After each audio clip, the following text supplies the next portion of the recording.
Welcome back to your daily dose of discovery. Let's unravel today's intriguing question.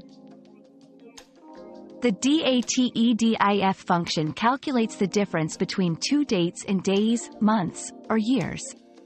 The formula is equals DATEDIF start_date, end_date, unit. The unit can be Y for years, M for months, D for days, MD for the difference in days ignoring months and years, YM for the difference in months ignoring days and years, and YD for the difference in days ignoring years. Ensure both dates are valid and the start date is earlier than the end date.